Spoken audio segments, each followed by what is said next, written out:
you can do the very basics of SEO. So if you don't have to be that smart to do SEO. I know SEOs are like some more technical big ones will be like, no, of course you do, but you can learn it yourself, right? You don't have to go through a special course. You can go on YouTube, look at a bunch of DIY videos, and you can start doing the basics, right? Now, where you might run into problems between a novice and an actual company doing it is you have to dedicate all your time to it, right? You have to sit Yeah. there and then start working on page, off page, and we can get into what those mean later. But you have to do a lot of manual work, right? A ton of it, right? And not just manual work in the sense of like grunt work, but there's a lot of research involved, right? If let's, for the lack of a better example, a printable electronics company, right? You got to go do a bunch of research on it and then find keywords, and not just keywords, but keywords that are relevant. So you as that company are sitting there saying, okay, I got to create content that people might find interesting. Now, they have no idea printable electronics even exists. So how do I find something that's interesting and I get me ranked on Google for people to find me, right?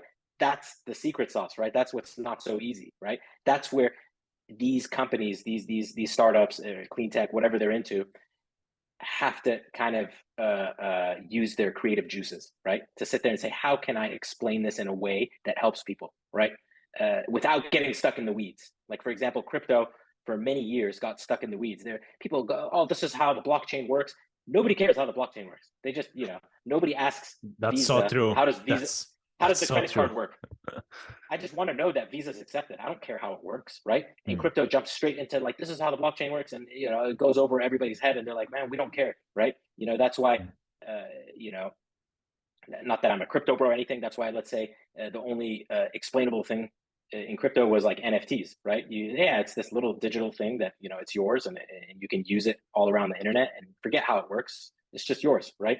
So uh, that's kind of the same thing that we're talking about here. So in order to explain printable electronics, instead of talking about the mechanism, which a lot of tech companies get into, not just anybody, any kind of tech company, they have all the graphics and videos. This is how it works. This is what we're doing.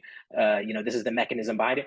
Most people don't care. Tell me how it solves my problem, right? Tell me how it makes the world a better place. Make a nice, Yeah, cool story about it, and yeah. That's exactly people will what we find you. are. That's what we are exactly running into. Yeah, like every time we design a website, like a lot of this bench of technical data, but there are also like a customers that they go into the like engineers that they need to find out if this company will be their future provider, and then if they can work with them, because I don't know, there may be some new battery system and it has completely wrong voltage, yeah, which will not work with their system mechanism. Mm-hmm. uh, I mean, it's kind of like, yeah, it solves the There's a problem, but place. There's a place there for the tech. there are different like buyer personas at the time during the buying journey. Yeah, that it's like a technician, that it's a buying manager, and then it's a decision maker. So it's a little bit different, I would say, than somebody buying your or mine service. That it's like a decision maker, it's one person, and then we go, like it or not, and Yeah, there's starting. a place for all the technical information, right? Mm. There's definitely a place for it. And if that's who your market is, it's purely technical and how it works. You don't care about anybody else. Then you got to produce content like that. So the easiest way to do SEO, if you have no budget, is to create content around it. Like, it doesn't have to mean TikTok or videos. No, it means like a great blog post, right? A Mm. great blog post. You don't have to do any SEO work on it.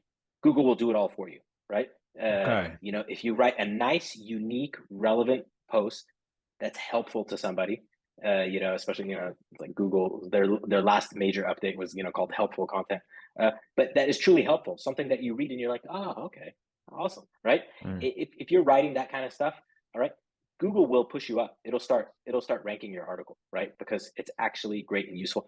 You don't have to do a thing, right?